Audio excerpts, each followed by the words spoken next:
everyone, this is Kathy Ron of Jersey Girl Cafe, and welcome to one of our after-hour class, dinner and a movie. Tonight we're going to be cooking pasta, just like out of the scene of Lady and the Tramp. I'm working with Kenya here tonight. Hi. She's a daughter of our sous chef. Kenya, do you like pasta? I love pasta. What's your favorite kind of pasta? I personally like spaghetti. Yeah. Because I think it's like really interesting, like the flavors that you can put inside. The textures and everything. So you're going to have the best pasta you've ever had in your life tonight, alright? Okay. So, we're going to make this from scratch. It's really easy to make pasta, alright? We're going to make this. We are going to measure 2 cups of cake flour. We want to use cake flour. It has a little less gluten. It's a softer flour, and it's going to make a more tender pasta for us. So we're going to do 2 cups of cake flour. So 1, 2. And we can go a little over, it's not a big deal, because it's pasta. We also have some all-purpose flour. We're going to put in about 1/2 cup of all-purpose flour. Alright. And you can see the flours look a little different. Yeah, because this one's darker. And that's a little lighter, exactly. We need a little bit of salt, because everything needs salt. We got our measuring cup. That's our sugar. So grab that measuring spoon right down there, and we're going to add 1/2 teaspoon. just a little bit of salt. And we need to add in 4 egg yolks. Have you cracked egg yolks before? Yeah. All right. Now, just to review, cracking an egg. We're not going to cut on the side. We're not going to use a knife. We're not going to use the side of the counter. All right. We're going to crack it on the flat surface. Give it a nice wrap. We're going to put a dent in the egg. And we're going to get these eggs out of here. And we're going to very gently open the egg up with our thumb. And then just go back and forth. Nice and easy. And let the white fall into the bowl. And yolk is going right into our dough. So go ahead, give it a nice wrap. That's perfect. Let the white fall right into the bowl. Excellent. There you go. Nice work. Perfect. All right, give me one more. And while you're doing that, I'm going to add in about a tablespoon or 3 tablespoons of olive oil. 2. This is a 1/2 tablespoon measure, so a couple times. And then last but not least, we're going to add in a 1/2 cup of water. And we're going to use this measure just to pour our water. Now, if you're measuring into a dry measuring cup, you always have to get it right up to the edge. No wiggle room allowed. Okay. Start mixing things up for me. It's going to go around and around and around. So what we need to do is get all the flour incorporated so it's nice and smooth. But kneading the dough is really important because that's what's going to develop the gluten. And the gluten is actually a protein in the flour, and it's going to help it to hold all together. If we just took this and threw this in the water and boil it like we're making pasta, it's all going to fall apart on us. So we have to develop the gluten in here so it all sticks together and gets a nice chewy texture. That looks fantastic, can you? Get a little bit of flour. Put it on it so it doesn't stick. So it doesn't stick. Exactly. Now you roll up your sleeves, miss. And we're going to get this dough right on the table. So what you're going to do is you're going to push on the dough with your palm, this part of your hand, and then you're going to fold it back and push it. And then if you can use 2 hands, you're going to push and fold and push and fold. And if it starts to get a little sticky, we can add a little flour. We don't want to add too much flour, but just so it's not sticky. And just push and fold and push and fold and push and fold. And we're going to keep kneading this till it comes alive. Okay. It's going to start to bounce back. You're going to feel it kind of give you some resistance, and you know you're developing the gluten. So I'll put you to work on that, can you? Push and fold.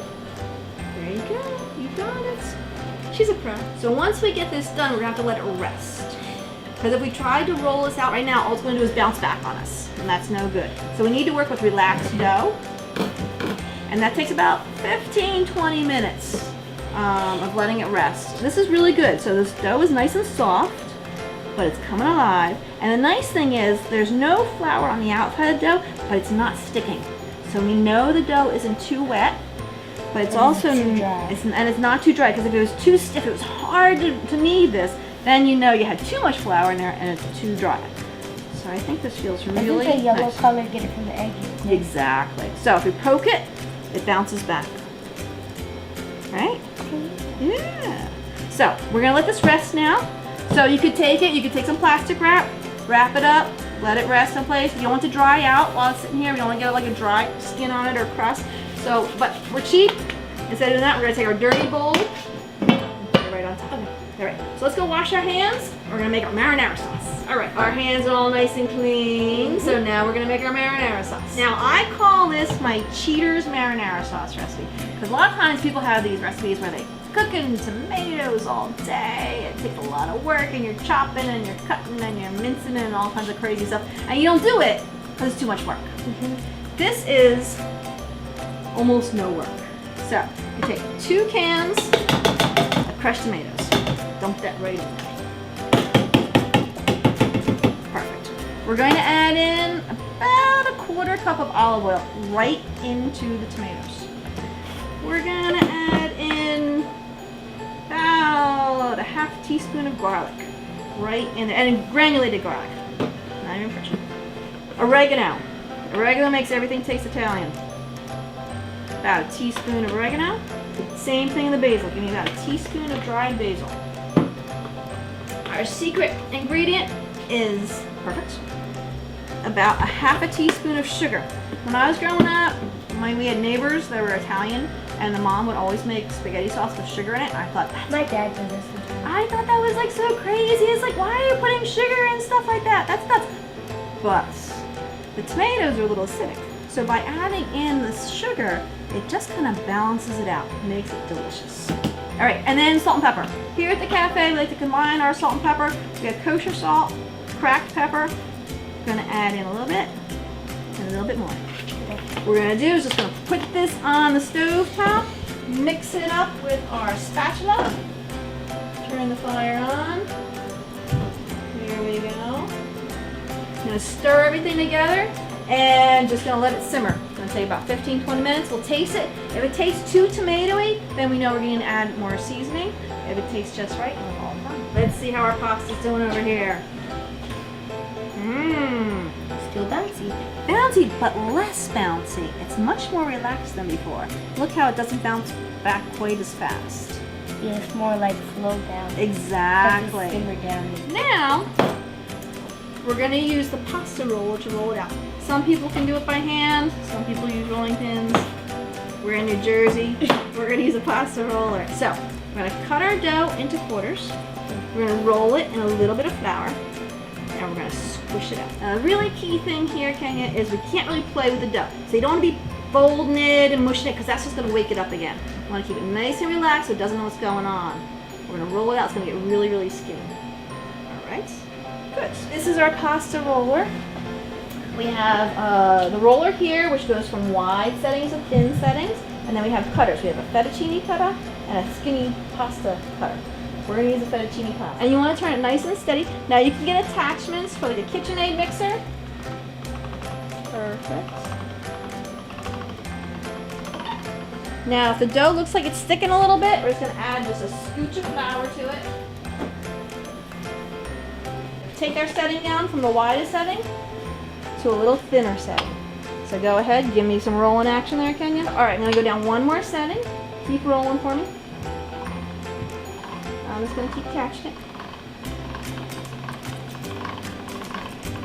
And you're gonna roll. I'm gonna turn this pasta sheet into beautiful fettuccine.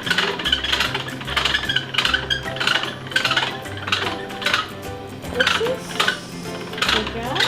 Excellent. Now, we have our cut fettuccine. We're gonna do now. The important thing is we need to separate the strands so they don't stick. So we get this separated. It looks beautiful, right? Just a little bit of flour and toss, toss, toss so it doesn't stick. Excellent. All right, ready to do the next one?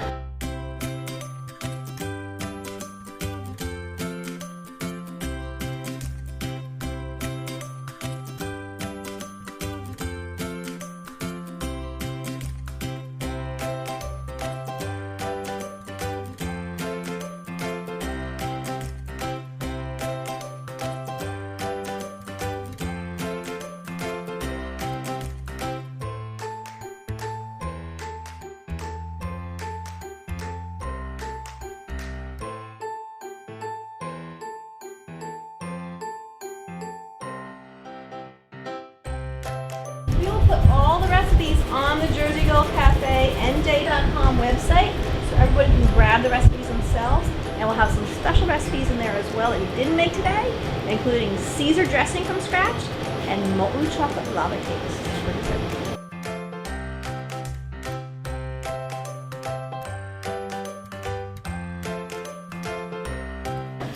This looks delicious. So it has really nice texture, smells great. I think we need to try some right now without any sauce or anything. Good. You made a good pasta. Very nice. All right, should we just do plates with the marinara sauce on top, or you like to toss it all around together? Toss it around.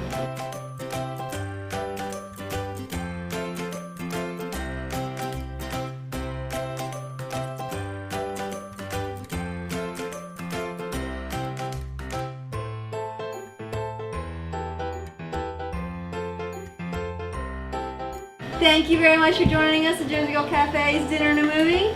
Manja.